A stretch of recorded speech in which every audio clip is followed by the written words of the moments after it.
Se hoje você tá travado em redação, tá vendo a prova do Enem se aproximar, eu tenho uma coisa pra te dizer. Não é só você que passa por isso. Quando a gente vai fazer algo pela primeira vez, é natural que a gente trave. Não tem jeito. O lugar que a gente ocupa é o lugar de iniciante. O mesmo vale para quando a gente começa a academia ou começa a aprender uma língua estrangeira. Se a gente for pensar no treino da academia, para que a gente possa começar, tem duas coisas que a gente precisa fazer. A primeira delas é seguir a instrução do instrutor, né? Seguir o que ele fala para você fazer. E a segunda delas é copiar os movimentos. Então tem os movimentos lá num treino, você não vai chegar na academia e criar os seus próprios movimentos. Você vai fazer aqueles que existem, vai se preocupar mais com conseguir fazer do que com inventar o que fazer, certo? E assim vai ser por um tempo até que você não esteja mais no lugar de iniciante. No mundo da redação, a gente tende a achar que as coisas são diferentes, que a gente não precisa seguir as instruções de uma pessoa, de um mentor, de um instrutor, e que a gente deve inventar as coisas que vão entrar na nossa redação, que a gente deve criá-las o tempo inteiro. Acontece que, do mesmo jeito que alguém iniciante em academia não faz ideia do que fazer naqueles aparelhos, muito menos em criar coisas novas para fazer, alguém que tá aprendendo redação também não faz ideia do que colocar na redação. Então, assim como na academia, na redação você vai precisar de duas coisas: seguir as instruções de um mentor e modelar redações exemplares. Até chegar um ponto que, se for da sua vontade, você vai passar a criar em cima disso, a fazer as coisas do seu jeito. Mas antes disso, precisa destravar. Portanto, eu te digo isso. O melhor antídoto para quem tá travado em redação é usar modelos prontos. Todo mundo pensa assim? É claro que não. Eu sou formada em letras, sou doutoranda e a maior parte das pessoas que, como eu, são professores que vieram do ensino tradicional, que têm uma carreira acadêmica que também é tradicional, acreditam que isso é uma besteira, que isso é um erro. Até eu já fui essa pessoa, mas tudo mudou depois que eu abri a minha mente pro poder que os modelos de redação têm de levar uma pessoa que não sabe nada a saber muita coisa em pouco tempo. Mas não basta ter qualquer modelo, pegar um modelo na internet, copiar, decorar e ir pro Enem. Não é assim que as coisas funcionam. Eu quero que você entenda a lógica por trás. A primeira coisa que você vai entender é que a gente não vai pensar num modelo único de 30 linhas fechada para redação. A gente vai dividir esse modelo ou essa redação em partes menores. Então, a introdução, por exemplo, a gente vai dividir em 3 partes. Partes A, B e C. Eu dei uma letrinha para cada para que a gente possa se entender. Então, a primeira coisa para destravar é ter um modelo de parte A. O que é a parte A, Luma? É a abertura da minha redação. Se eu não tenho isso, eu vou começar com atualmente, nos dias de hoje, no mundo de hoje, eu vou começar contextualizando, e isso não é errado, mas é morno. E tudo que a gente não quer é começar a nossa redação de um jeito morno. A gente quer começar já com estratégia. Então a gente coloca uma abertura. Por exemplo, Chimamanda Adichie afirma que a mudança do status quo, o estado das coisas, é sempre penosa. O que ela quer dizer com isso? Que mudar uma realidade é algo penoso, é algo difícil. Status quo significa isso, a realidade que a gente tem hoje, o estado das coisas, sem falar que é uma expressão muito chique de usar. Então essa abertura ela vai servir para qualquer tema, porque no Enem sempre vai cair uma realidade, um tema que representa uma realidade que precisa ser mudada e que não é fácil mudar, que é penoso mudar. Então você pode usar essa abertura. Depois disso vem a problematização, que é o momento em que a gente vai falar do tema. Então o tema a gente não vai falar na primeira linha da redação, a gente vai falar no segundo período. Luma, o que é um período? É o que vai da letra maiúscula ao ponto final. Isso é um período, tá? No segundo período a gente vai problematizar com,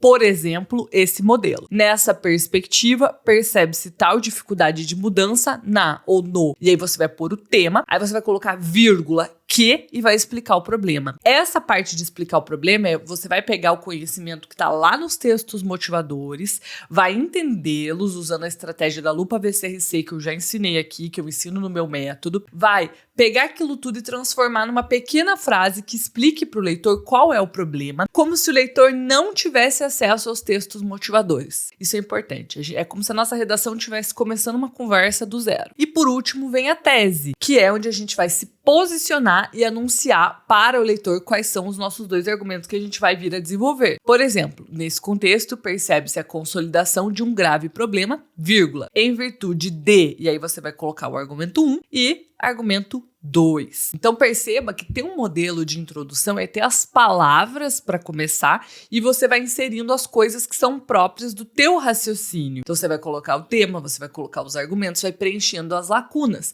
E essa é uma forma muito inteligente, porque muita gente hoje demora a fazer redação, principalmente em virtude de não saber como começar. Fechamos o primeiro parágrafo, agora a gente vai para o segundo parágrafo e a gente também vai dividir esse segundo parágrafo em 3 partes. Perceba que essa divisão de algo maior em partes menores ajuda a gente em muitos sentidos. É muito mais fácil a gente conseguir fazer uma redação passo a passo, linha por linha, parte por parte, do que pensar numa redação inteira logo de cara ou num parágrafo inteiro logo de cara, igual subir uma escada. Se eu quero pular 2 degraus de uma vez, eu corro o risco de cair. Agora, se eu subo um degrau por vez, consigo facilmente subir uma escada, certo? Então essa é a mesma lógica que a gente está usando aqui na redação. O desenvolvimento, a gente vai dividir nas partes D, E e F. Parte D é um tópico frasal, uma frase curta só para contar para o meu leitor o que vai ter naquele parágrafo. Então eu vou colocar algo como: nesse cenário, ressalta-se de início que o ou a, e aqui você vai pôr o argumento 1, é um fator do problema.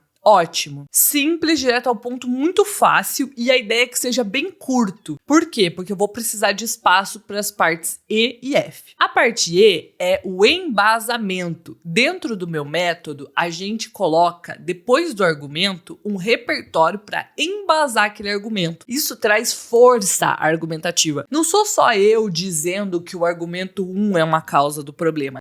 Sou eu e um filósofo, ou eu e um livro, um autor de obras literárias, ou uma lei, ou uma pesquisa científica, ou um evento histórico. Isso traz peso, percebe? Então veja só esse exemplo para o argumento de desigualdade social. Vamos imaginar que esse argumento 1 é desigualdade social. Luma, de onde você tirou esse argumento? Hoje eu tenho uma lista de 23 argumentos padrão, que são argumentos que servem para qualquer tema. E um deles é desigualdade social. Olha como é que ficaria a parte E. A isonomia é a garantia de oportunidades iguais, mesmo em condições diferentes. Então aqui o repertório é um conceito, que é o conceito de isonomia. Tá? E aí agora vem a argumentação. Porque na parte E eu joguei um repertório lá, mas eu não posso só fazer isso. Eu não posso falar da isonomia e partir para o próximo parágrafo. Eu preciso argumentar. Num texto dissertativo argumentativo, tudo tem que servir para argumentar, para convencer,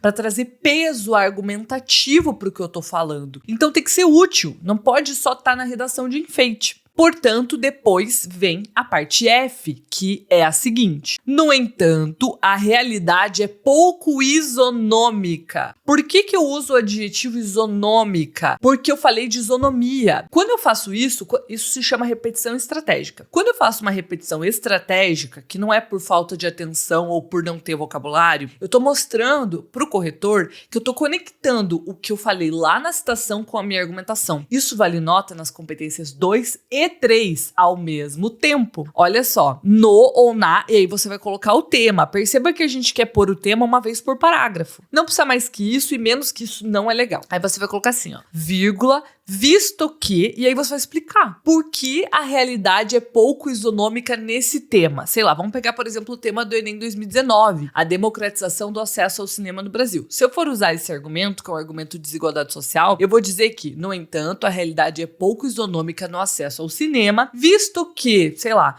no Brasil, uma pequena parte da população apenas tem acesso a esse bem cultural. E aí eu posso colocar vírgula, pois, e explicar ainda mais, por exemplo, vírgula, pois os preços não são acessíveis e a localização dos cinemas também não, né? Porque é isso que os textos motivadores diziam naquele ano. Então não preciso ser um especialista em cinema para conseguir fazer isso aqui, não. Eu preciso ser muito bom em ler os textos motivadores, entende? E essa é uma habilidade que vale para qualquer tema. E aí a gente vai fechar o parágrafo. Assim percebe-se a urgência de proporcionar oportunidades para esse grupo. Ok, concluímos o primeiro parágrafo. Agora vem o segundo parágrafo, cuja estrutura é a mesma. Então você vai usar a mesma estrutura de tópico frasal, embasamento e argumentação, só que agora para outro argumento. Esse outro argumento pode ser omissão governamental, uma influência da mídia, o que você quiser. A minha dica é que ele não seja muito semelhante ao primeiro. A gente sempre usa argumentos bem diferentes que responsabilizam partes diferentes da sociedade e tornam nossa argumentação muito mais rica. Tá? E por último, a gente vai para o quarto parágrafo da redação, que a gente também vai dividir em 3 partes, que são parte G, H e I. A parte G é um anúncio da intervenção, uma coisa muito breve. Por exemplo, portanto, tais entraves precisam ser solucionados. Muito breve. Por quê? Porque a parte H é gigante. Se a parte G ocupa muito espaço, vai faltar para a parte H. E a parte H, sozinha, vale 200 pontos na redação do Enem, que é a proposta de redação. Olha só o modelo que eu trouxe para você, exatamente de uma proposta de intervenção para o argumento de desigualdade social. Porque não adianta nada você ter uma intervenção perfeita, linda, maravilhosa, que não tem a ver com o que você falou no desenvolvimento. Então aqui tem a ver. Olha como é que ela ficou. Para isso, vírgula, o governo federal deve criar uma agenda econômica mais democrática, por meio da destinação de recursos para grupos excluídos,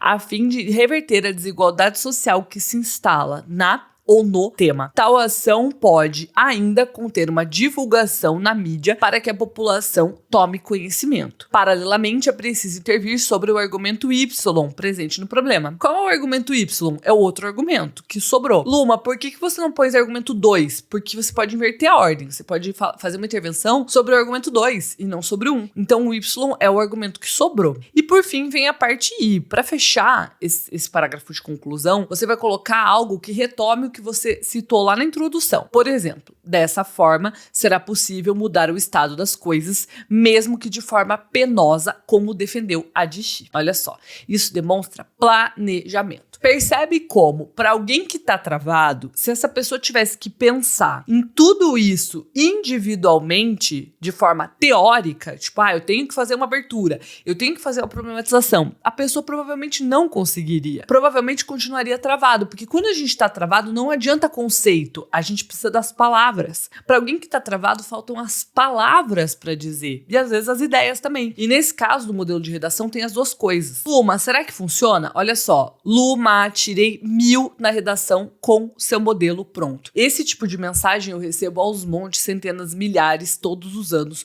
porque esse modelo de redação funciona. Organizado dessa forma, executado dessa forma que eu te mostrei, do jeito certo. Qual é o próximo passo agora? Por onde eu começaria? Você precisa de um outro argumento, de um outro repertório para o outro parágrafo de desenvolvimento. Então, a minha recomendação é você tocar nesse vídeo aqui.